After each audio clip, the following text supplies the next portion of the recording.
अब सब लोग, मुझे लगता है उन लोग छोड़ के चले गए, सब लोग जुड़ जाएंगे। सविता अंजलि भी आ गई। तो अब हम लोग आज का क्लास शुरू करते हैं, जिसका पेपर का नाम है रिसर्च मेथड्स, मतलब कि शोध प्रविधि। जब भी हम किसी चीज को खोजते हैं, खास तौर से सोशल साइंसेज में या साइंस में भी, किसी चीज की खोज करते हैं, किसी चीज पर अपना खोज करके कुछ कहना चाहते हैं, कुछ धारणाएं बनाते हैं और धारणाएं बनाते हैं, तो उसके जो तरीके होते हैं, कैसे खोजे जाएंगे, कैसे धारणाएं बनेंगी, उसका हम अध्ययन करेंगे। तो सब लोग ध्यान से सुनिएगा। आज के पेपर का नाम है रिसर्च मेथड, जिसको हम लोग शुरू कर रहे हैं। सबसे पहले इसमें तो 4-5 यूनिट है। पहले यूनिट में रिसर्च के बारे में है कि रिसर्च होता क्या है, मतलब शोध क्या होता है। दूसरे यूनिट में है कि रिसर्च के सामने क्या क्या समस्याएं आती हैं, तो समस्याओं के बारे में है। हमारा रिसर्च का उद्देश्य क्या होता है, उसके प्रश्नावली क्या होती है, प्रश्न कैसे बनते हैं, उपकल्पनाएं कैसे बनती हैं, साहित्य समीक्षा कैसे की जाती है। तीसरे यूनिट में है रिसर्च मेथड, प्रक्रिया क्या होती है। एक ऐतिहासिक प्रक्रिया है, तुलनात्मक है, वर्णनात्मक है, ऑब्जेक्टिविटी है, और वैल्यू न्यूट्रलिटी है।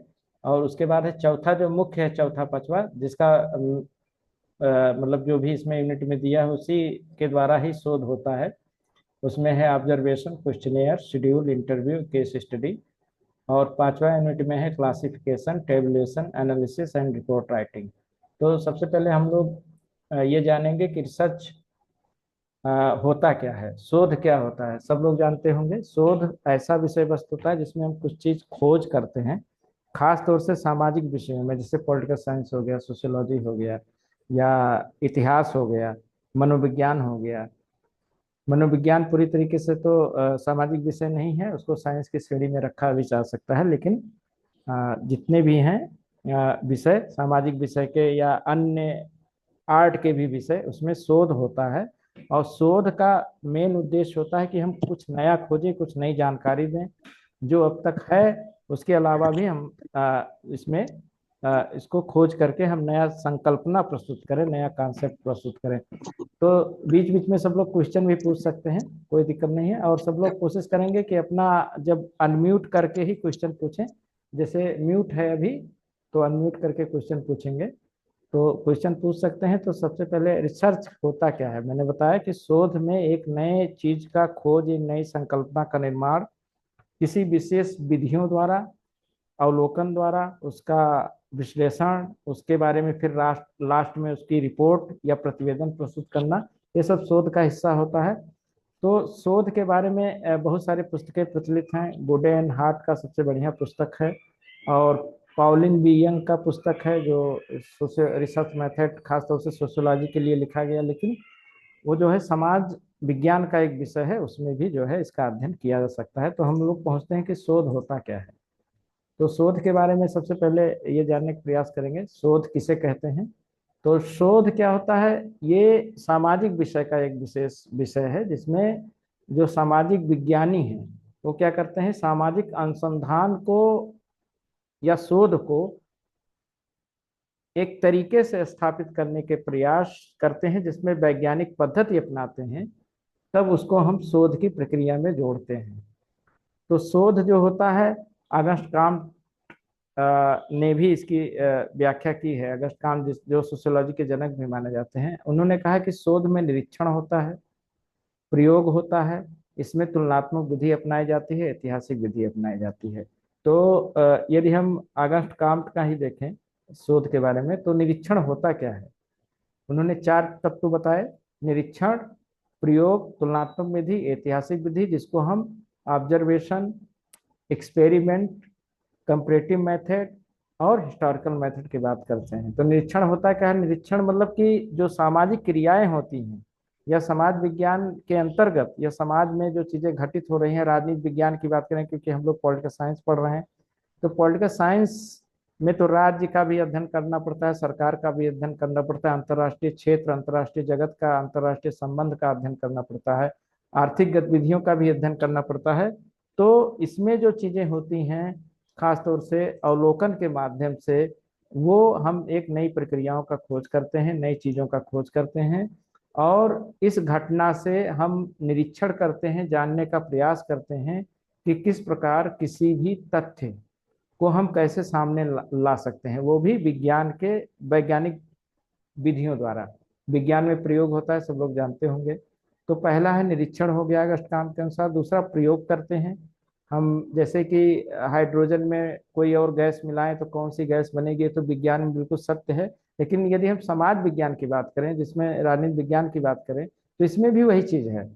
हम यदि राजनीति की बात करते हैं, राजनीति में चुनाव की बात करते हैं, तो ये हम मान सकते हैं कि भारत जैसे देश में चुनाव हो रहा है तो उसमें जात की कितनी भूमिका हो सकती है, धर्म की कितनी भूमिका हो सकती है, महिलाओं की क्या भूमिका हो सकती है, गरीब लोगों के वोट से क्या सरकार बन बिगड़ सकती है, या धनी लोगों के वोट से क्या सरकार बन बिगड़ सकती है, या कोई मतदान करने का इच्छुक नहीं है तो उसकी धारणा सरकार के बारे में क्या हो सकती है, इत्यादि चीजें खोजी जा सकती हैं। अंतर्राष्ट्रीय स्तर पर भी यही होता है, एक देश दूसरे देश के साथ संबंध बनाते हैं तो उसमें भी नई नई खोजों का ऑप्शन रहता है, या हमारे पास अल्टरनेट रहता है कि हम क्या क्या चीज उसके बारे में हम अध्ययन करके नई चीज बता सकते हैं।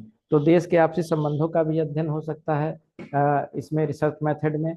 मतलब जिसपे जो शोध होता है, कुछ लोग कहते हैं कि शोध ऐसा नहीं है, कोई जरूरी नहीं है कि शोध जो है हमेशा यही माना जाए कि पीएचडी का ही विषय है। शोध जो है पीएचडी तो होता ही है, जिसमें हम बाकायदा 4-5 साल बिताते हैं, किसी चीज को अध्ययन करते हैं। लेकिन शोध में ये भी देखा जाता है कि किस प्रकार से शोध की प्रक्रिया जो है, अन्य छोटे छोटे भी शोध होते हैं, 1 साल के शोध हो सकते हैं, 6 महीने का भी शोध हो सकता है, ऐसे ऐसे शोध होते हैं जो 50 साल तक चलते रहते हैं, शोध ही होता रहता है। तो ऐसी बहुत सारी चीजें हैं, शोध का कोई समय सीमा नहीं है, और शोध के लिए कोई हम समय सीमा बांध भी नहीं सकते। ठीक है, तो ये है शोध। और शोध का बहुत बड़ा महत्वपूर्ण एक अपना आप में एक महत्वपूर्ण जो है इसका कॉन्सेप्ट जो निकल के आता है, वो हमारे समाज के लिए, हमारे देश के विकास के लिए शोध बहुत बड़ी भूमिका निभाता है। तो शोध में निरीक्षण हो गया, प्रयोग हो गया, तुलनात्मक विधि भी होता है, इसमें तुलना करते हैं हम, एक ही समाज में दूसरे समाज की तुलना कर सकते हैं। एक राजनीतिक पद्धति जो है, एक राजनीतिक प्रक्रिया जो है, जैसे संसदीय परंपराएं हैं या संसदीय प्रणाली है, तो उसको हम अध्यक्षात्मक प्रणाली से तुलना कर सकते हैं, इसको तुलनात्मक विधि कहते हैं। ठीक है, उसके बाद ऐतिहासिक विधि, हम किस प्रकार से राज्य का निर्माण हुआ है, हाप्सलाक रूसो ने क्या बताया, प्लेटो और अरस्तु ने क्या बताया राज्य के बारे में, राज्य कैसे बना। कुछ लोग इसको मानते हैं कि राज्य शरीर के अंग की तरह होता है, सावयवी सिद्धांत जिसको बोलते हैं। और उसी प्रकार हाप्सलाक रूसो ने सामाजिक समझौते का सिद्धांत दिया। कुछ लोग कहते हैं कि राज्य जो है मनुष्यों ने बनाया है, मानव निर्मित है। तो ऐसा भी होता है। तो ऐतिहासिक विधि जो होता है, इतिहास में जो चला आ रहा है उसके माध्यम से जो हम अध्ययन करते हैं उसको ऐतिहासिक विधि बोलते हैं। तो अनुसंधान, जो जिसको अनुसंधान कहते हैं उसको शोध भी कहा जाता है। शोध, शोध और रिसर्च, रिसर्च का हिंदी शोध भी है, अनुसंधान भी है। ये सब तो लोग ध्यान रखेंगे, अनुसंधान और शोध एक ही चीज है। कुछ लोग अनुसंधान बोलते हैं, कुछ लोग शोध बोलते हैं, हम लोग शोध बोल रहे हैं। तो शोध में निरीक्षण, प्रयोग, तुलनात्मक विधि, ऐतिहासिक विधि इत्यादि का जो है लेखा जोखा मिलता है। तो शोध इसी, और शोध के बारे में किन बातों पे ध्यान दिया जाता है, शोध हम क्यों करते हैं, शोध कैसे करना चाहिए। तो सबसे पहले तो हमको तथ्यों का चयन करना चाहिए। ये समाज में या राजनीति में कोई घटना घट रही है तो उसका एक तथ्य होगा ना, जैसे कि भारत और पाकिस्तान के बीच में कोई झड़प हुई पहलगाम के घटना को लेकर के, तो उसका तथ्य होगा। उस पर यदि कोई शोध करना चाहे तो उसको उसके इर्द गिर्द जा करके उसको देखना पड़ेगा, उसके प्रक्रियाओं को समझना पड़ेगा, उसके बारे में तमाम खोजबीन करना पड़ेगा। इसी खोज को शोध या अनुसंधान कहते हैं। और एक नए निष्कर्ष पर हम अंत में प्रतिवेदन के माध्यम से नए निष्कर्ष पर आते हैं। तो इसमें तथ्यों का चयन होता है, नए तथ्यों का निर्माण होता है, तथ्यों जो भी तथ्य होते हैं उसका विश्लेषण करते हैं। उसके बाद है कि जो राजनीतिक जीवन या सामाजिक जीवन से अध्ययन से जुड़े हुए जितनी संकल्पनाएं पहले से हैं उनको भी हम देखते हैं। और जो जहाँ तक हम जानते हैं, आज जो जान रहे हैं उसके आगे की चीज हम खोजने का प्रयास करते हैं। क्योंकि शोध का मतलब ये नहीं होता है जो है उसी में खोज करना, कुछ नए चीजों का निर्माण करना, कुछ नए तथ्य प्रस्तुत करना, कुछ नया विश्लेषण, कुछ नया रिपोर्ट जारी करना, उसको हम शोध का एक विषय मानते हैं। कुछ लोग जैसे कि माना जाता है कि पीएचडी कर लिए किसी किसी चीज पर, पीएचडी कर लिए, अब उस पीएचडी में उन्होंने वही चीज खोज डाला जो पहले से ही सब जगह दिखाई दे रहा है। पता लगा कि अमेरिका और भारत की विदेश नीति को अमेरिका वाला भी अध्ययन कर रहा है, भारत वाला भी अध्ययन कर रहा है। तो ऐसे नहीं होगा, कुछ नई चीजें निकल के आनी चाहिए, कुछ नया स्वरूप निकल के आना चाहिए, तभी हम शोध को अच्छा शोध मान सकते हैं। ठीक है, तो इसको ध्यान देंगे। और शोध क्या होना चाहिए? मौलिक होना चाहिए। मौलिक का मतलब है कि शोध अपना खुद का होना चाहिए, खुद के विचार होने चाहिए, खुद के उसमें जो भी फैक्ट डाले जाएं वो तमाम घटनाओं को देख करके उसका विश्लेषण करके उसके जो भी हम डाटा संग्रह करेंगे, डाटा कलेक्शन करेंगे, उसका विश्लेषण करके एक नया जो स्वरूप देंगे। मौलिक शोध जिसको प्योर रिसर्च कहते हैं, वो बहुत जरूरी चीज है। मौलिक शोध होना चाहिए और व्यवहारिक होना चाहिए। व्यवहारिक मतलब समाज और राजनीति या राजनीति के लिए जो लागू की जा सके, समाज के लिए लागू की जा सके, चाहे वो विज्ञान का शोध हो, चाहे सामाजिक शोध हो, सोशल साइंस का हो या साइंटिफिक रिसर्च हो, वह व्यवहारिक होना चाहिए, समाज में लागू होने वाला होना चाहिए।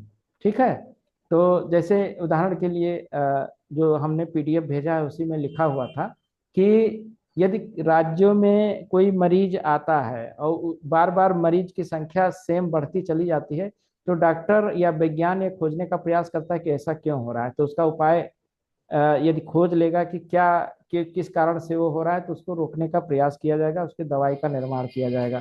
तो ये सब चीजें हैं, इसको समझने की जरूरत है। तो हम ये चीज को समझेंगे। उसी प्रकार इसका विषय क्षेत्र जो रिसर्च है, शोध का विषय क्षेत्र क्या है, बहुत व्यापक है। नई नई खोजें हैं, नई नई तकनीकें हैं, नए नए सीमाएं इसकी होती हैं, इसका एक लिमिटेशन भी होता है। तो ये सब चीज देखने का प्रयास हमको करना चाहिए। तो शोध बहुत अपने आप में महत्वपूर्ण चीज है, इसको समझने की जरूरत है।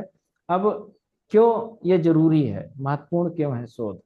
शोध इसलिए जरूरी है कि इसमें नए नए शोध जो आते हैं, शोध के माध्यम से जो नया एक तथ्य प्रस्तुत किया जाता है, वो समाज और देश और विदेश के लिए आवश्यक होता है, बहुत जरूरी चीज होता है। अब जैसे मान लिया जाए कि कोरोना चल रहा था आज से 3-4 साल पहले, तो यदि उसकी दवाई का खोज नहीं किया गया होता या उसको जल्दी जल्दी नहीं लाया गया होता समाज के सामने, समाज में, और लोगों को उसका इंजेक्शन नहीं लगता, चाहे जो भी उसकी घटनाएं हो रही हों, तो वो बीमारी कितनी आगे बढ़ जाती कोई इसको समझ नहीं सकता है। तो शोध बहुत अपने आप में जरूरी है। यही चीज राजनीति में भी है, राजनीति विज्ञान में भी है। यदि हम सरकार के नीतियों का अध्ययन विश्लेषण नहीं करेंगे, उसका क्या प्रभाव पड़ रहा है समाज पर, उसकी व्यवहारिकता क्या है, व्यवहारवाद के कसौटी पे वो कहाँ उतर रहा है, या व्यक्ति किस तरह से सामाजिक या राजनीतिक चिंतन को या जो भी राजनीतिक घटनाक्रम है, राजनीति की जो भी चीजें हैं उपस्थित की जा रही हैं संसद कानून के माध्यम से, संविधान के माध्यम से, वो कहाँ तक उससे व्यक्ति प्रभावित हो रहा है, इसका भी अध्ययन हम जो है मौलिक शोध में एक नया तथ्य निकाल करके करते हैं। व्यवहारिक के बारे में बता दिया है। अब हम आगे बढ़ेंगे कि इसमें एक जो तथ्य है, इसमें सेकंड जो यूनिट है उसमें आया है उपकल्पना होती क्या है। सबसे सेकंड यूनिट में सबसे लास्ट पार्ट है उपकल्पना, इसको हम पहले बता दें फिर आगे बढ़ें।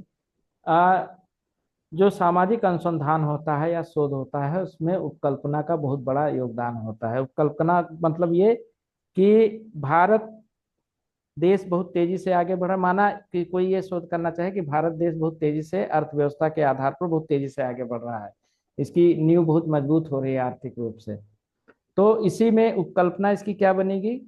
क्योंकि भारत अपने उद्योग धंधों के लिए और अपने इन्वेस्टमेंट के लिए, विनिवेश के लिए तमाम जो नेचर, एक प्रकार से नेचुरल एनवायरनमेंट अपने देश में क्रिएट कर रहा है, उसके माध्यम से आर्थिक सशक्तिकरण हो रहा है, देश बहुत अर्थनीति में बहुत आगे जा रहा है। लेकिन इसका हाइपोथेसिस क्या बनेगा, इसका उपकल्पना क्या बनेगा कि भारत ने अपने नीतियों में जो देश में आर्थिक गतिविधियां हैं उसको चलाने के लिए ढील दिया है, इसीलिए आर्थिक विकास बहुत तेजी से बढ़ रहा है। ये इसका उपकल्पना होगा, मतलब कि कारण भी खोजना है क्यों ऐसा हो रहा है, और वो कारण गलत सही दोनों हो सकता है। ठीक है, कारण गलत भी हो सकता है, सही भी हो सकता है। उसी कसौटी पे हम जब अपना शोध करते हैं, या जो भी रिसर्चर है या शोध करता है, उसको उसी कसौटी पे जब आगे बढ़ता है, तो उपकल्पना उसको कहा जाता है। तो इसको शुद्ध शब्दों में इस तरह से कहेंगे, किसी भी शोध को एक सही निर्देश व आधार प्रदान करने के लिए एक सैद्धांतिक आधार पर उसका प्रारूप होना आवश्यक है, उपकल्पना एक ऐसी स्थिति है जो शोधकर्ता को खोज करने से पूर्व कुछ अनुमान अथवा कुछ वैज्ञानिक सोच के आधार पर आगे कार्यों के लिए उसको प्रेरित करता है। ठीक है। अगर हम किसी व्यक्ति को देखते हैं कि जमीन में एक सीमित क्षेत्र को खोज रहा है तो संभव है कि वो मानकर चल रहा है कि कुछ दूर तक खुदाई करने के पश्चात उसे पानी मिल जाएगा। तो ये ऐसा व्यक्ति मान रहा है जिस क्षेत्र को खोद रहा है, तो उसको ये अनुमान है। लेकिन ये अनुमान गलत भी हो सकता है, कोई जरूरी नहीं कि वो खोदता रहे उसको पानी ही मिल जाए, वह गलत भी हो सकता है। ठीक है। इसी प्रकार इसी में पृष्ठ नंबर 12 पे जब आप लोग जाएंगे, जो मैंने पुस्तक दिया है, पीडीएफ दिया है पढ़ने के लिए, उसमें लिखा है कि जंगल में धुआं उठते देख रोशनी का अनुमान करना ये गलत हो सकता है कि धुआं हो लेकिन रोशनी ना हो, ऐसा भी हो सकता है। तो कुछ भी हो सकता है, तो लेकिन उपकल्पना बनाना जरूरी है ना। किसी के बारे में हम उपकल्पना जब तक बनाएंगे नहीं, या किसी के बारे में हम उसके बारे में गलत सही का एक लक्ष्य लेकर के नहीं चलेंगे कि ऐसा होगा तो ऐसा हो सकता है, ऐसा नहीं भी हो सकता है, तब तक हमारा शोध बन नहीं पाएगा।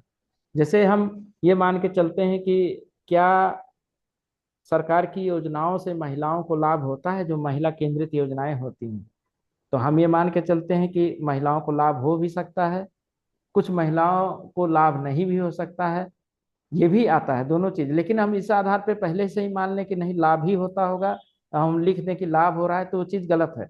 इसी को हमको खोज करना है, इसी के बारे में एक उपकल्पना बनाना है, हाइपोथेसिस बनाना है, और शोध प्रक्रिया को आगे बढ़ाना है। ठीक है। तो पाउलिन बी यंग एक लेखक हैं जिन्होंने रिसर्च मेथड्स लिखा है। उन्होंने कहा है कि अपने तथ्यों के विषय में सामान्य ज्ञान के आधार पर एक वैज्ञानिक पद्धति, या उसमें क्या कमियां हैं, या उसका परीक्षण में जो कमियां आई हैं, परीक्षण के आधार पर जो कमियां आई हैं, उन विशिष्ट कारकों को यदि हम अलग कर लें, तो अलग करके हम जो शोध अध्ययन के लिए जो भी हम प्रक्रिया अपना रहे हैं और उसके जो भी समस्याएं हैं उसको हम समझने का प्रयास करते हैं, इसी प्रक्रियाओं को हम पीवी यंग के अनुसार उपकल्पना मानते हैं। अब उपकल्पना होता कैसे है?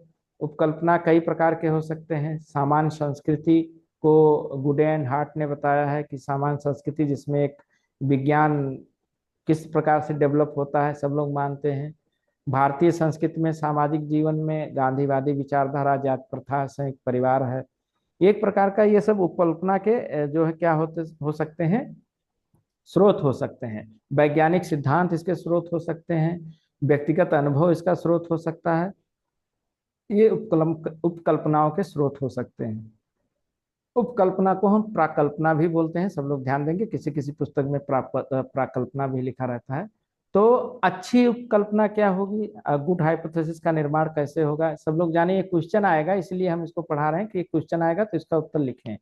उपकल्पना में स्पष्टता होनी चाहिए, ये प्रयोग सिद्ध हो, विशिष्टता हो, और सिद्धांत समूह से संबद्ध हो। ठीक है। तो ये उपकल्पना की विशेषताएं हैं और ये उपकल्पना में जरूरी चीजें हैं। अब हम आगे बढ़ेंगे तो हम इसमें उसमें सेकेंड यूनिट में देखेंगे कि किसी भी चीज का प्रॉब्लम आइडेंटिफिकेशन एंड फार्मुलेशन, हम समस्याओं को किस प्रकार से उसको पकड़ेंगे कि समस्या क्या है। जैसे कि कोई बीमार है, अपने को ही ले लो, यदि हमें बार बार बुखार हो रहा है, हम अपने ऊपर खोज यदि ले लिया जाए, यदि कोई व्यक्ति जो इसमें जुड़ा हुआ है या कोई भी हो, जैसे मान लो किसी को बार बार बुखार हो रहा है, तो वो प्रयास करेगा ना कि हमें क्यों बुखार हुआ, क्या मैंने ऐसा खाया पिया, या मेरी दिनचर्या क्या रही, या कहीं मुझे इन्फेक्शन तो नहीं हुआ, या कोई और दिक्कत तो नहीं है। इसी को हम क्या कहते हैं, इसी को जो प्रॉब्लम है उसको हम जानने का प्रयास करते हैं, फिर उसके बारे में एक धारणा निकालते हैं कि ऐसे नहीं ऐसे हुआ होगा तभी मुझे बुखार हुआ है, और उसको हम कैसे दूर करेंगे।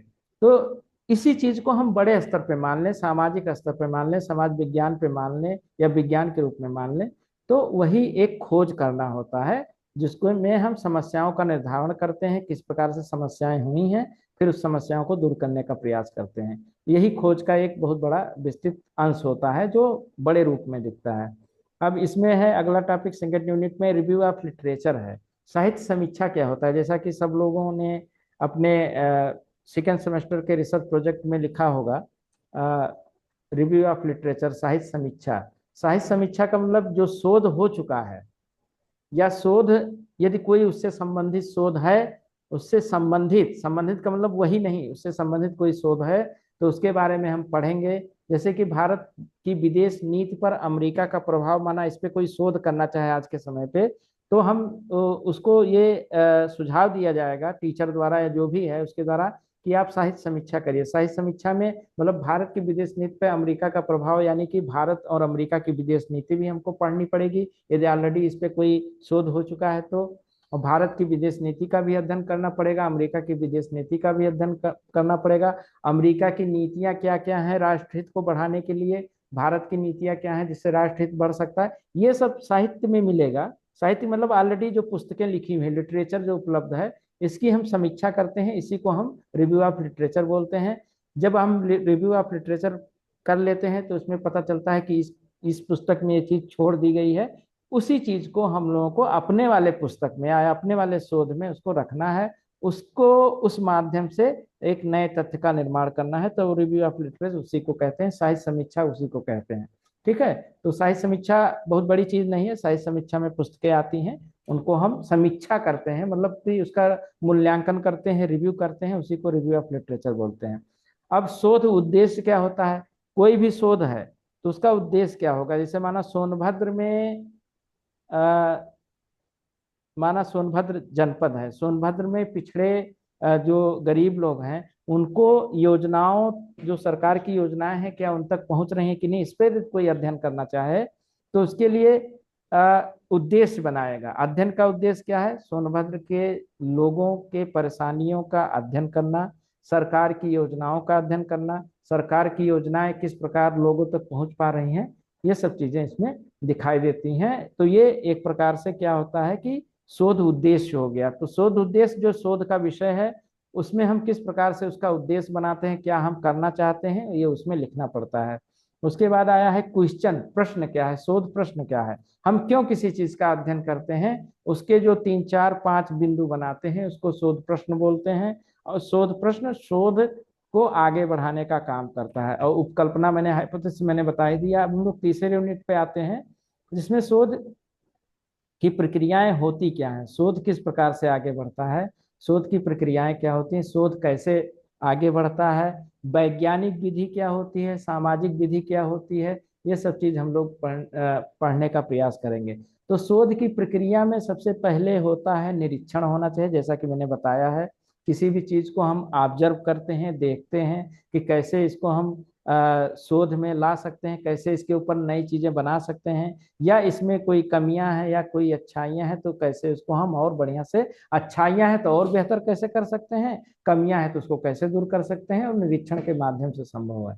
और इसमें शोध मेथड में, शोध प्रवृत्ति में स्पष्टता होनी चाहिए, बिल्कुल जो स्पष्ट होना चाहिए, ये नहीं कि जो है कुछ भी लिख दिया उसको मान लिया गया, स्पष्ट होना चाहिए। अब विज्ञान की तरह तो सामाजिक शोध या राजनीतिक विज्ञान के ऊपर जो शोध है वो विज्ञान की तरह तो बिल्कुल शोध नहीं हो सकता है, लेकिन कुछ हद तक वैज्ञानिकता लिए हुए यह शोध होता है तो कहीं ना कहीं सही होगा। सब लोग जानते होंगे कि चुनाव के बाद, जब भी चुनाव हो जाता है, चाहे संसद का चुनाव हो चाहे विधानसभा का, तो टीवी पर चुनाव के बाद एक पोलिंग आता है कि ये पार्टी जीत रही है। तो उसका कारण वो भी कैसे करते हैं, वो भी सैंपलिंग से करते हैं, निदर्शन से करते हैं। 100 लोगों का गांव है तो उसमें केवल 10 लोगों से उन्होंने पूछ लिया और निष्कर्ष इसी पर निकाल लेते हैं कि किसको किसको वोट गया होगा, कौन पार्टी जीत रही है। 100 लोगों में से केवल 10 लोगों से ये पता लगाया जा सकता है कि कौन पार्टी जीत रही है। तो इससे क्या हो जाता है, अस्पष्टता होती है, मतलब कि हम एक निष्कर्ष के रूप आगे बढ़ते हैं। और किसी भी सिद्धांत का सामान्यीकरण होता है, जनरलाइजेशन होता है। तो सबसे पहले निरीक्षण करते हैं, ऑब्जर्वेशन करते हैं, शोध की प्रक्रिया में स्पष्टता होनी चाहिए, उसका जनरलाइजेशन होना चाहिए, उसमें पद्धतियां अपनाई जानी चाहिए, जिसमें मतलब कि विशिष्ट पद्धति अपनाई जानी चाहिए, जिसमें निगमन पद्धति, आगमन पद्धति, निगमन को डिडक्टिव बोलते हैं, आगमन को इंडक्टिव बोलते हैं। तो निगमन पद्धति के द्वारा सामान्यीकरण होता है जो सामान्य से विशिष्ट की ओर जाता है, सामान्य से कोई सामान्य चीज है विशिष्ट की ओर जाए। जैसे भारत देश में गरीबी क्यों है, ये सामान्य चीज है, लेकिन गरीबी क्यों है उसका जो मुख्य बिंदु तक पहुंचने के लिए जब हम पहुंचेंगे तो उसको निगमन पद्धति अपनाएंगे।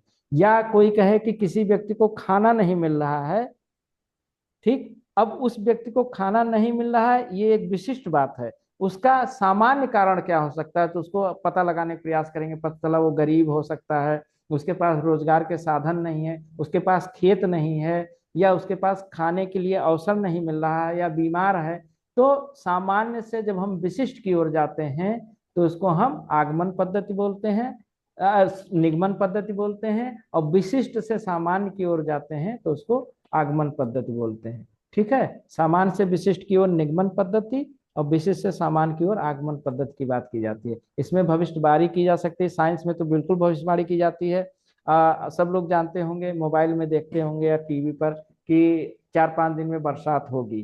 तो ऐसा क्यों है? क्योंकि मौसम विभाग के पास सैटेलाइट है, उपग्रह है।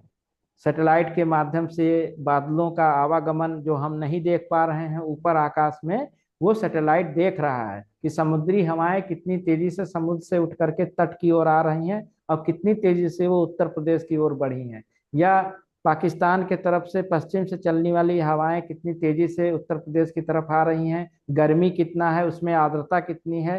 तो उसको विज्ञान उसको नाप लेता है, और नाप करके ये कह देता है कि 4-5 दिन बाद इतने बजे से इतने बजे के बीच में बरसात होगी।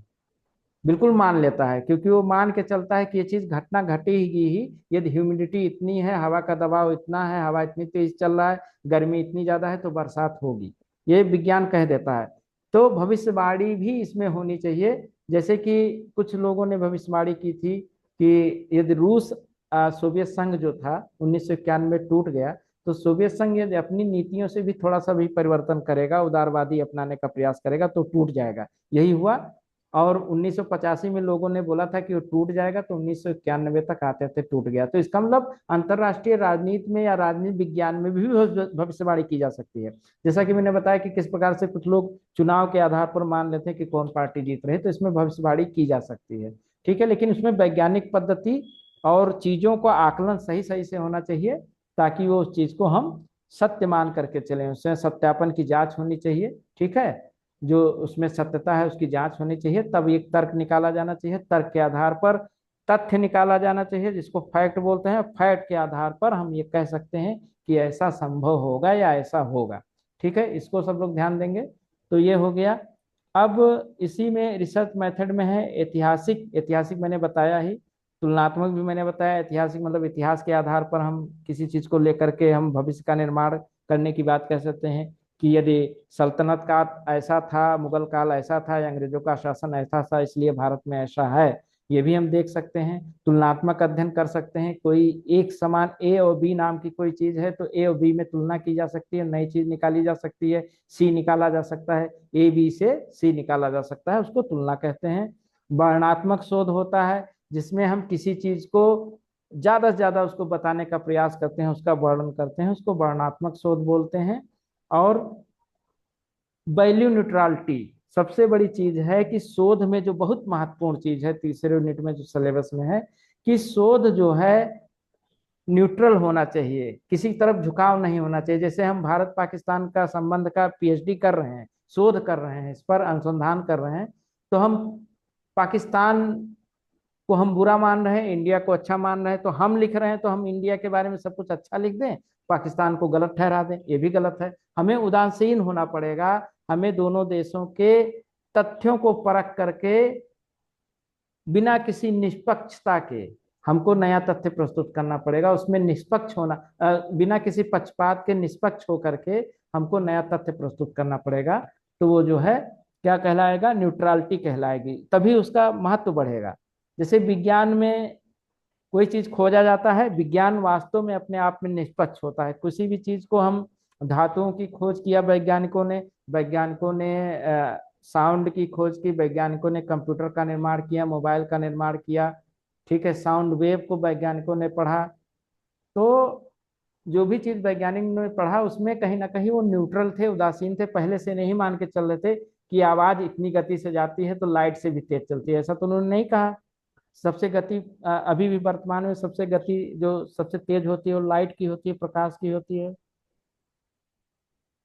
तो हमें उदासीन रहना पड़ता है शोध में, तभी हम नया चीज जान पाते हैं।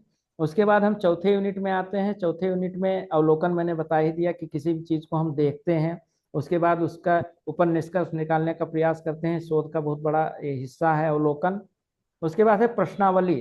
प्रश्नावली क्या होता है? जैसे कि शोध जब हम कर रहे हैं, सब लोग ध्यान से सुनिएगा, जब हम शोध करें और शोध करते समय जो शोध के चरण सबको मैंने बता ही दिया कि उपकल्पना और तमाम चीज, डाटा भी आकलन कर सकते हैं, डाटा एकत्रीकरण कर सकते हैं, और डाटा एकत्रीकरण में एक रूपता भी होनी चाहिए तमाम प्रकार के, तब उसमें हम सामान्यीकरण के रूप में पहुंचते हैं, एक नया शोध प्रस्तुत करते हैं। उसी प्रकार हम शोध प्रविधि या शोध मेथड, जिसको शोध विधि बोलते हैं, मेथड्स ऑफ रिसर्च, इसको शोध बोलते हैं। रिसर्च मेथोडोलॉजी का शुद्ध हिंदी है शोध प्रविधि या शोध विधि या अनुसंधान विधि। तो उसमें हम देखने का प्रयास करते हैं कि शोध की जो विधियां हैं, उसी में ये चौथा यूनिट है शोध की विधियों में। तो उससे पहले हम आगे बढ़ें, इससे पहले हम बता दें, शोध में गुणात्मक विधि भी होती है, शोध में मात्रात्मक विधि भी होती है। ठीक है, गुणात्मक क्वालिटेटिव और मात्रात्मक क्वांटिटेटिव। मतलब क्वांटिटी कितनी है, तो संख्या के आधार पर जो शोध होगा वो क्वांटिटेटिव रिसर्च बोलेंगे। और जो जिसमें संख्या ही नहीं, समाज, दुनिया, व्यक्ति सब कुछ सम्मिलित होंगे, व्यक्ति की भावनाएं होंगी, वो उसमें किस में आएगा? वो क्वालिटेटिव में आएगा, गुणात्मक विधि। तो शोध दो प्रकार का हो गया, एक मात्रात्मक विधि, मात्रात्मक शोध, एक गुणात्मक शोध। ये विधियां हैं शोध को हम किस प्रकार से करेंगे। तो मात्रा में डाटा कलेक्शन, डाटा कलेक्शन के मतलब जैसे कि संख्याओं के आधार पर 50 है तो उसमें 50 जोड़ेंगे तो 100 ही निकल के आएगा, उसको मात्रात्मक बोल देंगे। गुणात्मक चीजों में ये बोलेंगे कि जिसमें केवल निर्जीव चीज का ही नहीं, इसमें वैज्ञानिक अध्ययन जो लोग करते हैं वो प्राकृतिक वैज्ञानिकों द्वारा भौतिक पदार्थों के अध्ययन के साथ साथ मानवीय, जिसको ह्यूमनिटी बोलते हैं, सामाजिक घटना, स्थितियां आदि तथ्यों का भी अध्ययन करते हैं, उसको गुणात्मक के अंतर हम इसको जोड़ सकते हैं। ठीक है, जैसे कि एक कथन है, उदाहरण के लिए ये पृष्ठ नंबर 53 पे जाकर के बाद में देखिएगा, इसमें लिखा है, कल्पना है कि सभी सांप जहरीले होते हैं। ये सब लोग मान के चलते हैं सभी सांप जहरीले होते हैं, तो इसमें ये मान के चला गया कि सांप जहरीले होते हैं, लेकिन ऐसा नहीं है, ये गलत भी हो सकता है, उपकल्पना हमारी गलत हो गई, सब सांप जहरीले नहीं होते हैं, लेकिन लोग इसको मान के चलते हैं। ठीक है, तो ये एक उदाहरण दिया हुआ है, उसको आप लोग 53 पृष्ठ नंबर 55 पे है, उसको देख लीजिएगा। अब हम लोग आगे आते हैं कि एक हो गया क्वांटिटेटिव, मात्रात्मक, क्वालिटेटिव मतलब गुणात्मक, एक हो गया तुलनात्मक। तुलनात्मक विधियों में मैंने शुरुआत में बताया है कि इसमें ऑब्जर्वेशन होता है, प्रयोग होता है, तुलना की जाती है, ऐतिहासिक प्रक्रियाओं को अपनाया जाता है। ठीक है, और अब जो भी चीजें हैं निदर्शन सिलेबस में नहीं है, नहीं तो हम निदर्शन भी बताते, सैंपलिंग भी बताते। सैंपलिंग का मतलब यह है कि यदि हम कोई डाटा कलेक्शन करते हैं, 5,000 लोग हैं, तो 5,000 से हम लोग सबसे नहीं पूछ सकते हैं, टाइम लगेगा, इसलिए 5,000 में से 70-80 लोगों से हम पूछ लेते हैं या 100-200 लोगों से पूछ लेते हैं, तो उसका निष्कर्ष निकाल देते हैं, उसको निदर्शन बोलते हैं, सैंपलिंग बोलते हैं। और सैंपलिंग कई प्रकार का होता है, सब लोग इसको पढ़ेंगे जरूर, 59 नंबर पेज पे या 61 नंबर पेज पे होगा। रैंडम सैंपलिंग होता है जिसको दैव निदर्शन बोलते हैं। जैसे कि 5 लोग हैं, राम श्याम फलाने फलाने जो भी है, उसमें से कौन सबसे पहले जाके बाल्टी में पानी भरेगा, ऐसे पर्चा गिराए, उसमें से एक उठा लिए और उसको भेज दिए, उसको दैव निदर्शन बोलेंगे। आश्रित निदर्शन होता है, स्ट्रेटिफाइड होता है, परपोजिव होता है, उद्देश्यपूर्ण। उसके बाद मल्टी स्टेज सैंपलिंग होता है, बहुस्तरीय निदर्शन होता है, एरिया सैंपलिंग होता है, मतलब एरिया सैंपलिंग का मतलब ओबरा, चौपन, डाला, इस एरिया में से हम कोई सैंपल लेते हैं, कुछ किसी व्यक्ति का अध्ययन करते हैं पकड़ करके, तो ये एरिया सैंपलिंग में आएगा। और सेल्फ सेलेक्टेड, हम खुद ही जा करके पता कर लें कि कुछ चौपन में से यहाँ पे जाके यहाँ से लेना है, डाला के इस क्षेत्र में से यहाँ से लेना है, ओबरा के जहाँ बिजली बनता है उस क्षेत्र में आसपास जो लोग हैं, तो ये सेल्फ सेलेक्टेड सैंपलिंग हो गया। तो इसको हम लोग सिलेबस में नहीं है, लेकिन फिर भी मैंने बता दिया है। अब हम आते हैं प्रश्नावली क्या होता है, जो कि बहुत बड़ा चीज है, यूनिट 4 का ही विषय है। प्रश्नावली होता क्या है? प्रश्नावली जो शोध होता है उसकी एक महत्वपूर्ण प्रक्रिया है या विधि है, जिसमें हम प्राथमिक तथ्यों के संकलन हेतु, देखो डाटा दो प्रकार का होता है। सब लोग यहाँ पे, चूंकि प्राथमिक शब्द आया इसलिए मैं बता दूं, डाटा दो प्रकार का होता है। एक प्राथमिक होता है, एक सेकेंडरी होता है, जिसे द्वितीयक डाटा बोलते हैं सेकेंडरी को, और प्राथमिक को प्राइमरी डाटा बोलते हैं। तो प्राइमरी डाटा का संकलन कैसे होगा?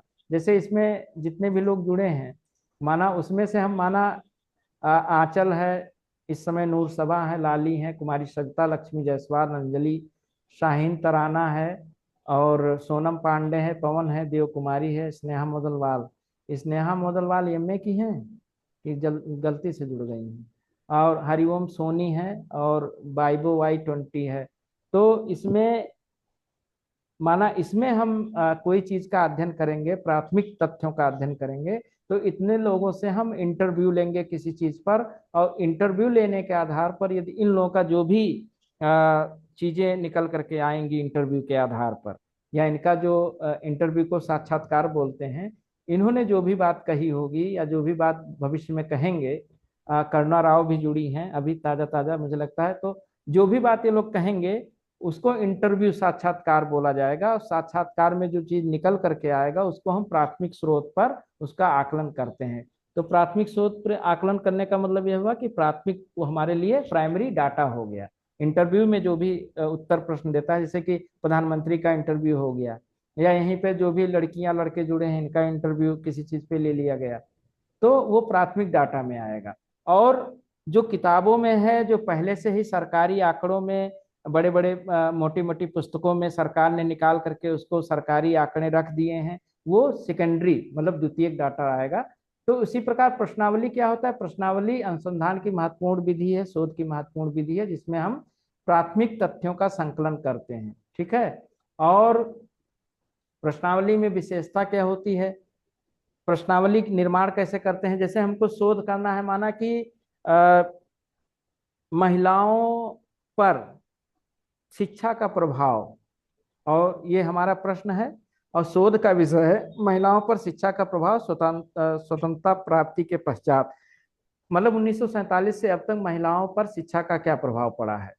इसका यदि हम अध्ययन करें पूरे भारत देश में, तो पूरे भारत देश में अध्ययन करने के लिए सबसे पहले तो हमको, अभी मैंने बताया, जो निदर्शन की प्रणाली अपनानी पड़ेगी, कि हमको पूरे देश में 600-700 जिले हैं तो उनका अध्ययन नहीं करना पड़ेगा, हमको उसमें से 600-700 में से लगभग 100 जिलों में अपना एक प्रश्न बना करके लोगों को देना पड़ेगा, खासतौर से महिलाओं को, कि शिक्षा का उन पर क्या प्रभाव पड़ा, आप कितनी तक पढ़ी हैं, आप किस क्लास से पढ़ रही हैं, आपके घर वाले जाने देते हैं या नहीं, आपके स्कूल कितना दूर है, पढ़ाई किस मीडियम में होता है, भाषा क्या है, हिंदी है कि अंग्रेजी है कि उर्दू है कि कन्नड़ है कि हरियाणवी भाषा है, कुछ भी, उड़िया है तो या बंगाली है, ऐसे करके प्रश्न बनाएंगे। प्रश्न बनाने के बाद उसका हम विश्लेषण करेंगे, जो तथ्य निकलेगा उसको प्राथमिक तथ्य बोलेंगे, प्राथमिक संकलन बोलेंगे। तो ऐसे बोलते हैं, इसको प्रश्नावली बोलते हैं। और प्रश्नावली प्रश्नों की सूची होती है, जिसे हम डाक द्वारा या व्हाट्सएप के माध्यम से या ईमेल के माध्यम से हम उसको लोगों तक पहुंचाते हैं, और ये बहुत बड़े क्षेत्रों में होता है। तो प्रश्नावली की विशेषता होती है, और इसकी जो सूचना मिलती है वो प्रमाणिक होती है, क्योंकि लोग अपनी अपनी बातें कोशिश करते हैं, नए नए तरीके से लिखते हैं, नई जानकारी होती है। और प्रश्नावली में ये भी कहा जाता है कि अपना नाम लिखिए चाहे ना लिखिए, चाहे अपना जगह का नाम लिखिए चाहे ना लिखिए, लेकिन इसमें एक चीज ध्यान रखा जाता है कि कोशिश की जाती है कि जो मेल फीमेल वाला कॉलम है उसको लोग जरूर भरेंगे, और कहाँ तक पढ़े हैं वाला कॉलम जरूर भरेंगे, तभी तो कोई चीज निकल के आएगा। तो प्रश्नावली डाक द्वारा भी भेजी जाती है। प्रश्नावली पहले से ही फिक्स होती है कि हम इसमें क्या क्या प्रश्न डालेंगे। इसको स्ट्रक्चर्ड क्वेश्चनियर बोलते हैं, और अनस्ट्रक्चर्ड। प्रश्नावली दो ही प्रकार की होती है ज्यादातर, एक स्ट्रक्चर्ड एक अनस्ट्रक्चर्ड। ओपन क्वेश्चनियर होता है, वो तो दूसरी चीज है कि कुछ भी किसी से भी पूछा जाए, उसको खुली प्रश्नावली बोलते हैं। संरचित स्ट्रक्चर्ड प्रश्नावली एक ऐसी चीज होती है जिसमें भाषा, शब्द और वाक्य पहले से ही तय कर लिया जाता है, उसको संरचित बोलते हैं। और असंरचित प्रश्नावली ऐसे बोलते हैं जिसमें पहले से ही फिक्स नहीं रहता कि हम क्या पूछेंगे, अचानक मतलब कि सामने वाले व्यक्ति को हम बांट देंगे और दो चार शब्द उसमें डाल करके पूछ लेंगे कि इसमें क्या पूछना चाहते हैं। लेकिन सबसे बढ़िया प्रश्नावली होती है स्ट्रक्चर्ड, क्योंकि उससे सही सही आंकड़े मिल जाते हैं। तो ये प्रश्नावली हुआ। और एक बंद प्रश्नावली होता है। बंद प्रश्नावली में यह होता है कि हाँ या ना में लिखना होता है। जैसे आप स्कूल जाते हैं, हाँ अथवा नहीं में निशान लगाइए, हाँ अथवा नहीं पर टिक करिए, ये होता है। क्या आप छोटे परिवार के पक्ष में हैं, हाँ अथवा नहीं। क्या आप जल्दी विवाह करने के प्रश्न मतलब क्या आप जल्दी विवाह करना चाहते हैं, हाँ अथवा नहीं। ये सब क्यों आप जो है नौकरी रोजगार क्यों प्राप्त करना चाहते हैं, तो खाने के लिए या नहीं खाने के लिए। तो ये उस तरह का प्रश्न हो गया। ये जिसमें लोग लिखेंगे कि हमको इस कारण से रोजगार चाहिए, तो संरचित और असंरचित में आएगा, लेकिन बंद वाले में केवल हाँ नहीं आएगा। तो ये सब जानेंगे। और कुछ चित्र के आधार पे प्रश्नावलियों का निर्माण होता है, कुछ मत के आधार पे होता है, तथ्य के आधार पे होता है। तो ये प्रश्नावली हो गई। प्रश्नावली सब लोगों को समझ में आ गया होगा। अब आगे बढ़ेंगे तो अगला है शेड्यूल। क्या होता है शेड्यूल? शेड्यूल को हम अनुसूची बोलते हैं। जैसे शेड्यूल कास्ट होता है ना, अनुसूचित जाति, वही उसी से जातियों की जो एक अनुसूची बनी, सूची बनी, उसको शेड्यूल कास्ट बोलते हैं। एससी का, एसटी का, वो वही शब्द इसमें भी इस्तेमाल हुआ है। शेड्यूल बोलते हैं। अनुसूची किसे कहते हैं?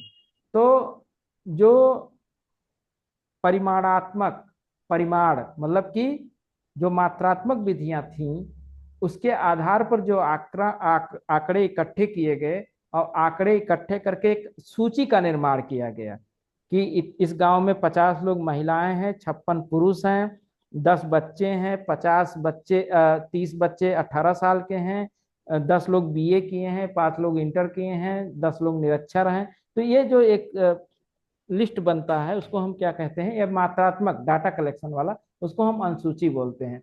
और सांख्यिकी विधि के द्वारा, मतलब कि स्टेटिस्टिकल जो टेक्निक है उसके द्वारा सामाजिक जो भी है शोध करता है, वो अनुसूची की मदद से कुछ ठोस जानकारी मिलती है। तो इसलिए अनुसूची बहुत जरूरी चीज होती है। अनुसूची में जो अध्ययन की समस्या है या जिसपे हम शोध कर रहे हैं, उसमें प्रश्नों की एक सूची होती है। और इसको फॉर्म के रूप में देखो। प्रश्नावली दूसरी चीज हो गई, वो व्यक्तिगत हो सकता है। ये अनुसूची पूरे समाज के लिए हो सकता है, सबको दिया जा सकता है। तो फॉर्म के रूप में इसको बंटवाया जाता है। और प्रश्नों की सूची को कौन भरता है? शोधकर्ता स्वयं भरता है। पूछ करके, सामने बैठा करके पूछता है ना कि आप कितने तक पढ़े हैं, तो बोलेंगे हम बीए किए हैं, एमए किए हैं, पीएचडी कर रहे हैं।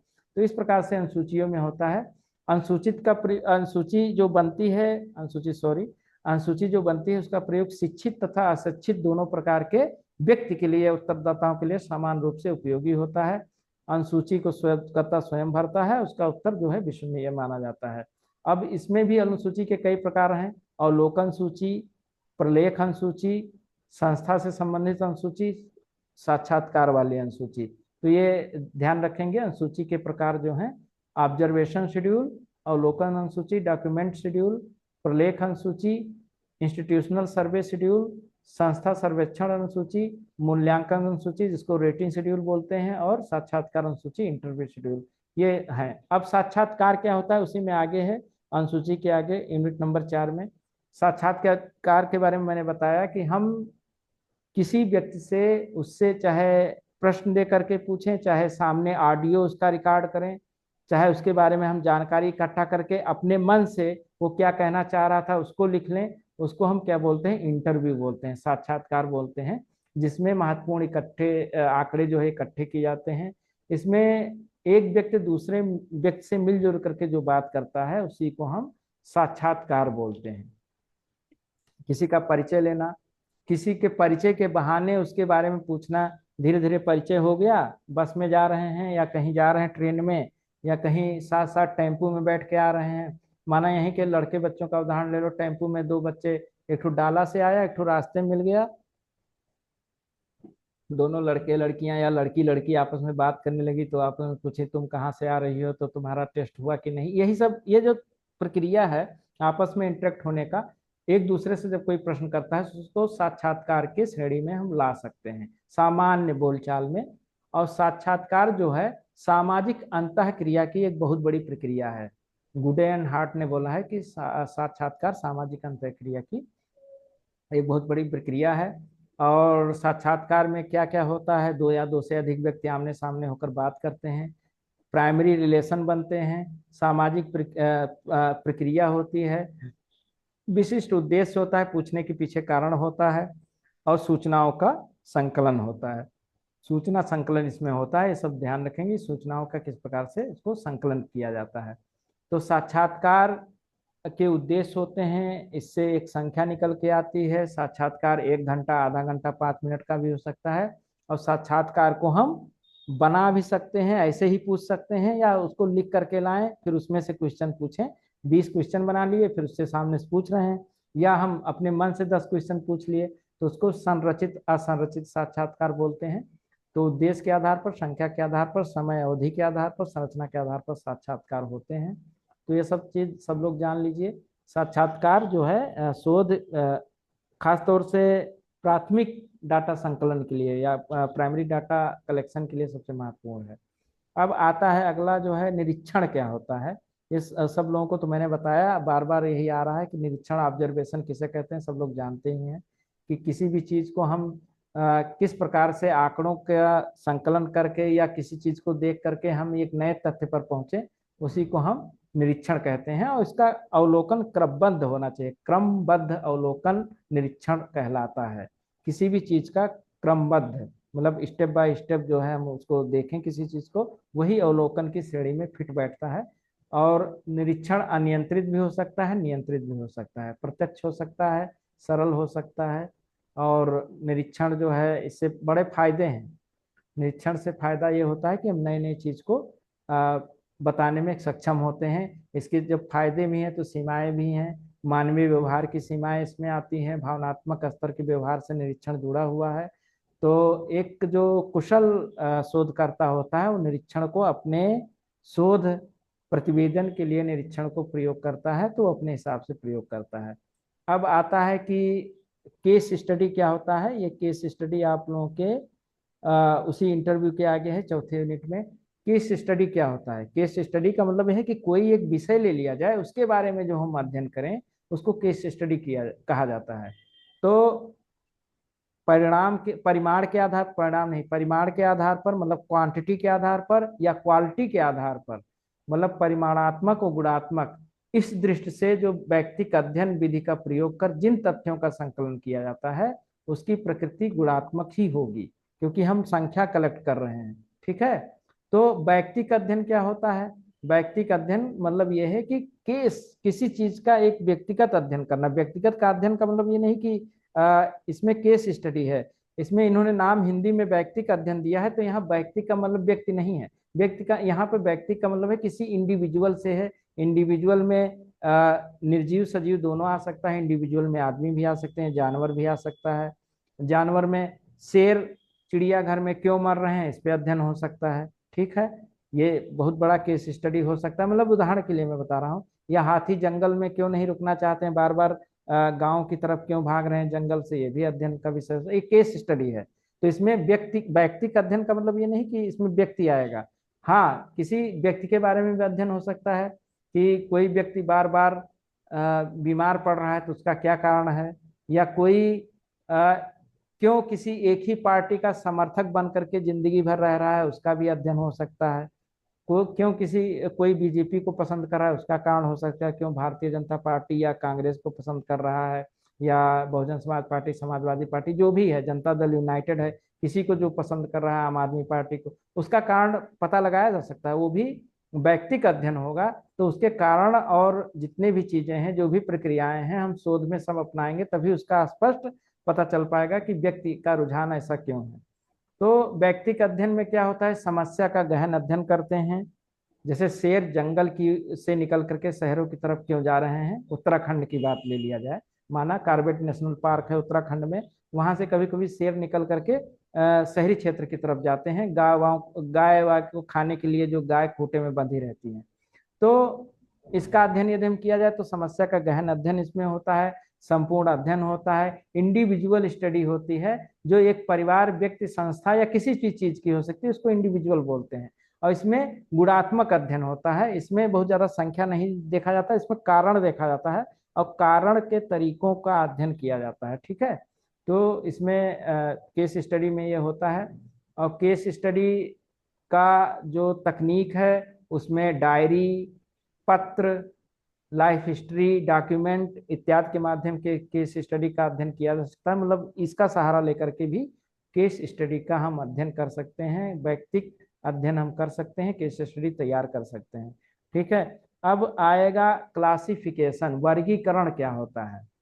सब लोग जान लीजिए, यदि हम किसी भी डाटा को इकट्ठा कर लिए, डाटा का मतलब तथ्य, और तथ्य को इकट्ठा कर लिए, तो वो हमारा तथ्य प्राथमिक है कि द्वितीय है। प्राथमिक जैसा कि मैंने बताया, जो बिल्कुल हम ओरिजिनल इकट्ठा करेंगे उसको प्राथमिक बोलेंगे, और जो कहीं से लेंगे, जैसे समाचार पत्र है, रिपोर्ट है सरकार की, कोई सांख्यिकी आधारित रिपोर्ट है, कोई पांडुलिपि है, पत्र है, डायरी है, शोध प्रकाशित लेख है, पुस्तकें हैं, अखबार है, और टीवी पे समाचार है, सब किस में आएंगे, सेकेंडरी डाटा में आएंगे, क्योंकि ये अपना सब कुछ नहीं दे रहे हैं तुरंत का तुरंत। प्राथमिक डाटा में वो आएगा जिसमें हम स्वयं उस चीज को देखते हैं, निरीक्षण करते हैं, और निरीक्षण करने के उपरांत हम कुछ नया निष्कर्ष निकाल के एक रिपोर्ट तैयार करते हैं, प्राथमिक डाटा आएगा। जैसे कि मैंने इंटरव्यू वगैरह बताया, ठीक है, अनुसूचियां बताई, ये सब प्राथमिक डाटा का क्षेत्र है।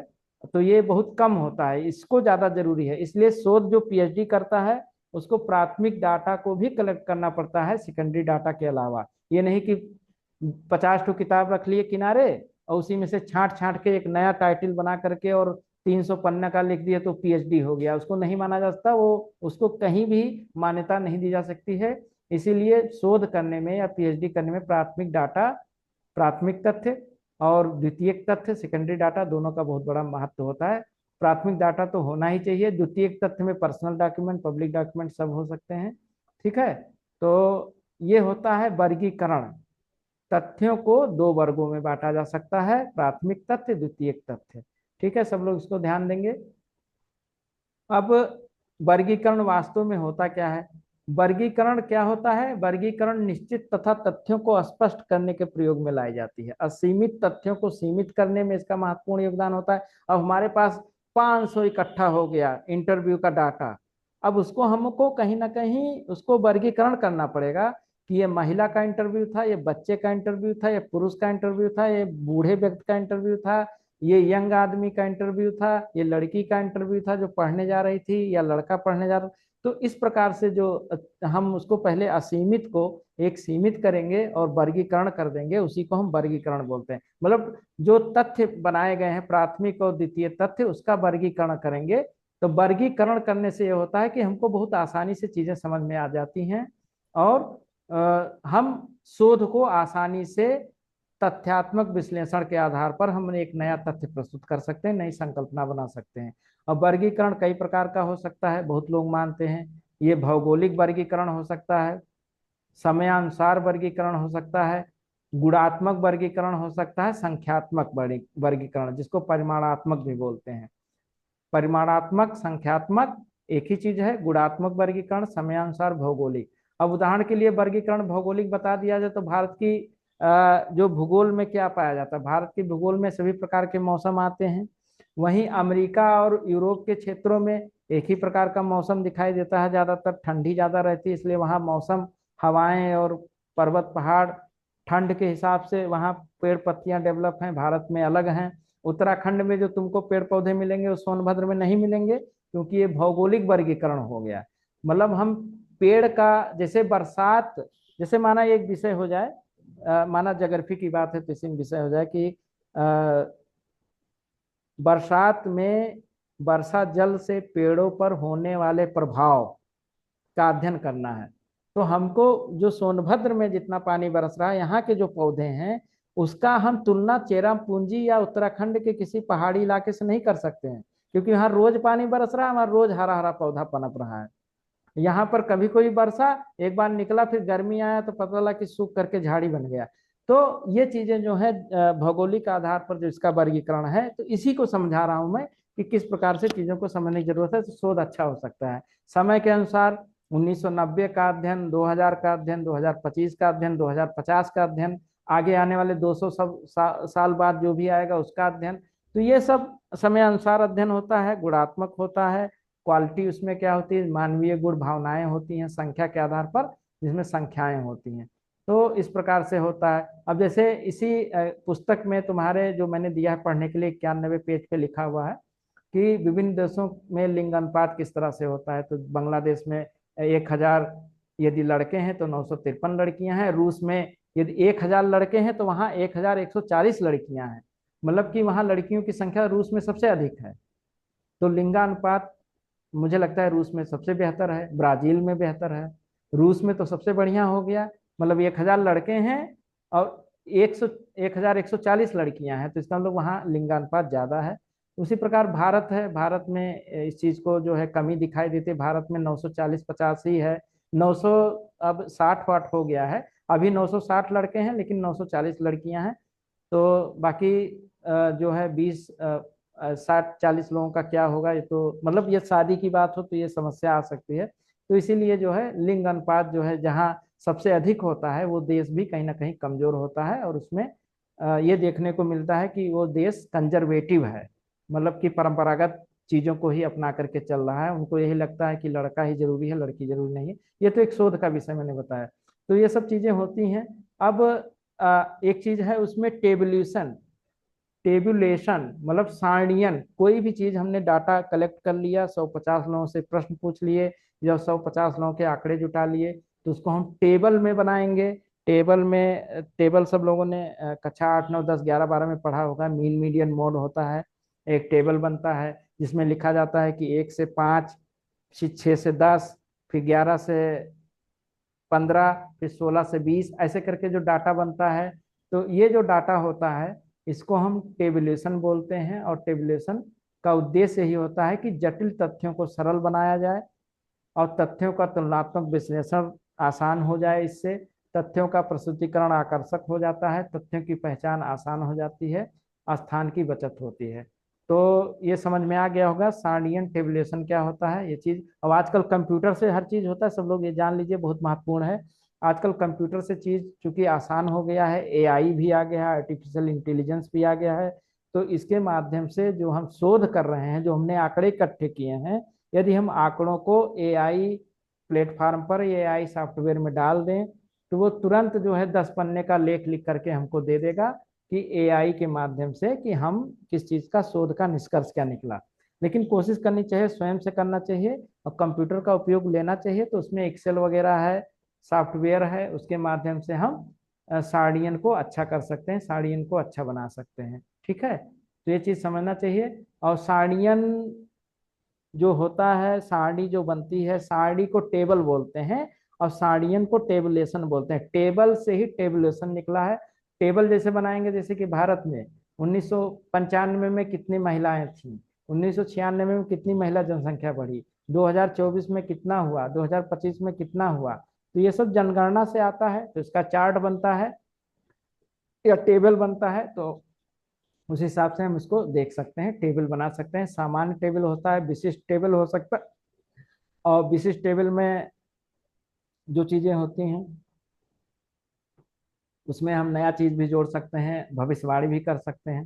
ठीक है, तो ये टेबुलेशन होता है। टेबुलेशन में के आधार के अलावा हम ग्राफ भी बना सकते हैं, डाटा प्रदर्शन कर सकते हैं। ग्राफ भी कई प्रकार का होता है। एक गोल गोल होता है जिसमें रंगीन रंगीन कुछ होता है, उसको भी रंगों के अनुसार से मान लेते हैं कि 5 लोग बीए के हैं, 10 लोग इसमें हैं। और बार डायग्राम होता है। तो सब लोगों को हम कहो तो एक चीज दिखाएं, यदि सब लोग सहमत हो तो हम एक तो दिखा रहे हैं सब लोगों को। सब लोग ध्यान दीजिएगा, हम एक्सेल खोल करके दिखा रहे हैं कि किस प्रकार से बनता है कोई चीज। उदाहरण के लिए हम दिखा रहे हैं और स्क्रीन शेयर कर रहे हैं, सब लोग ध्यान दीजिएगा। खुला एक्सेल,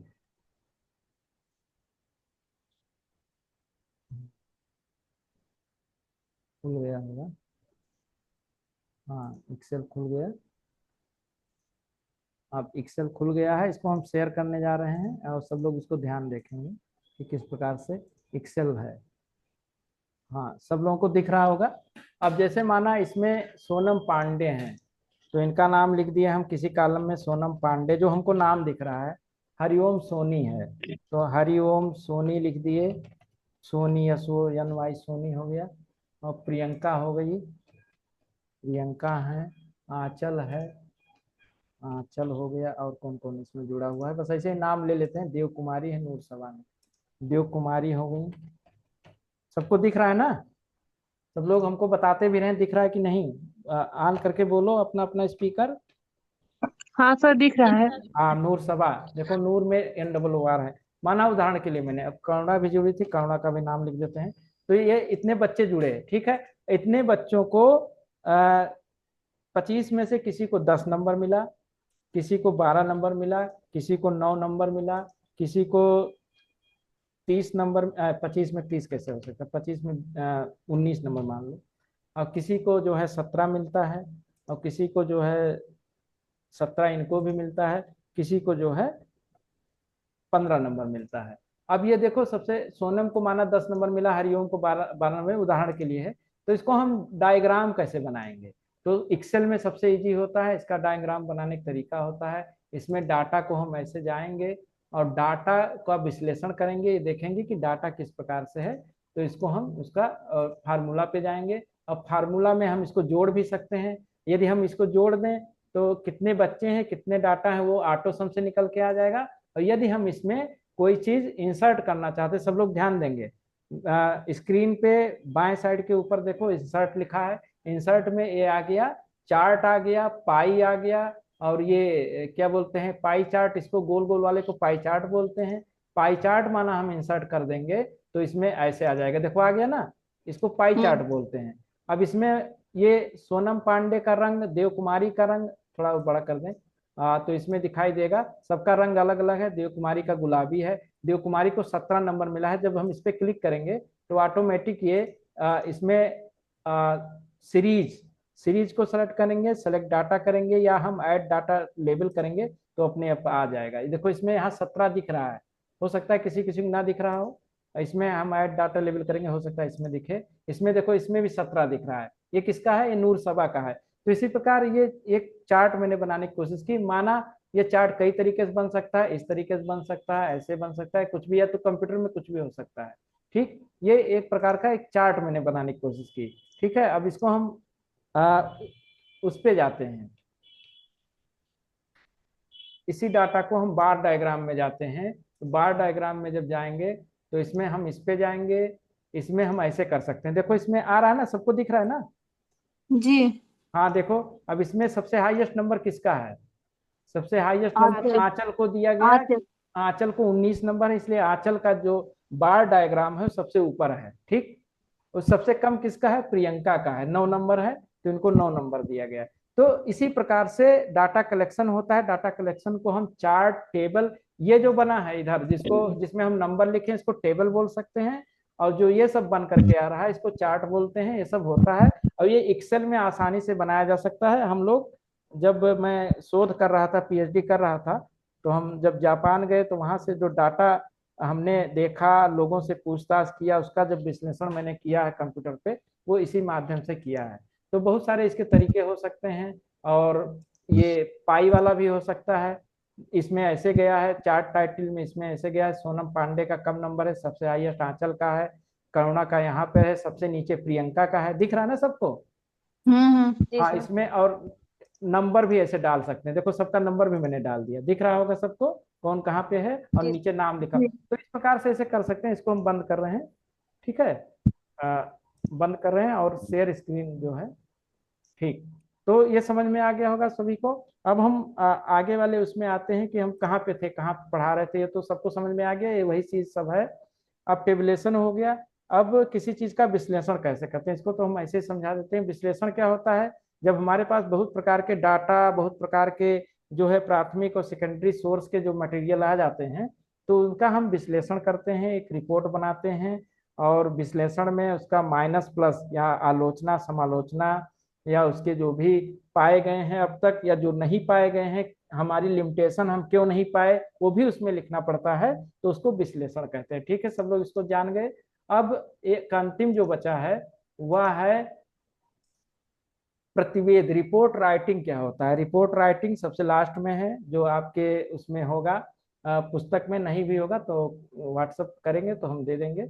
रिपोर्ट राइटिंग क्या होता है कि जो भी हमने खोज लिया है उसको हम बेहतर तरीके से लिखें, हमारे खोज की वैलिडिटी क्या थी, ज्ञान का विस्तार कहाँ तक था, हमने क्या खोजा, क्या सूचना दी, वो सब हम उसमें लिखेंगे। उसमें फुटनोट डालेंगे, उसमें जो है अपने तथ्यों का परीक्षण जो भी हमने किया है, डाटा कलेक्शन किया, वो डालेंगे, टेबल बनाएंगे, जो भी करेंगे उसमें रिपोर्ट में। और रिपोर्ट जो है टाइप होना चाहिए, कंप्यूटराइज होना चाहिए। रिपोर्ट का मतलब पीएचडी या प्रोजेक्ट रिपोर्ट जो सब लोग जमा करते हैं कॉलेज में ला करके, उसमें ये सब चीज होनी चाहिए। तो उसको हम प्रतिवेदन कहते हैं। कौन सा प्रतिवेदन? शोध प्रतिवेदन। ठीक है, प्रतिवेदन लेखन को रिपोर्ट राइटिंग बोला जाता है। तो ये हम लोग का ये खत्म हो गया। अब बस हम 1 मिनट के लिए विराम लेंगे, उसके बाद फिर हम लोग जो है इंटरनेशनल लॉ शुरू करते हैं। बस 5:45 हो रहा है, सब लोग 5:47 पे फिर जुड़ेंगे। यही लोग जितने लोग जुड़े हैं तुरंत जुड़ेंगे, हम इसको बंद कर रहे हैं थोड़ी देर के लिए। ठीक।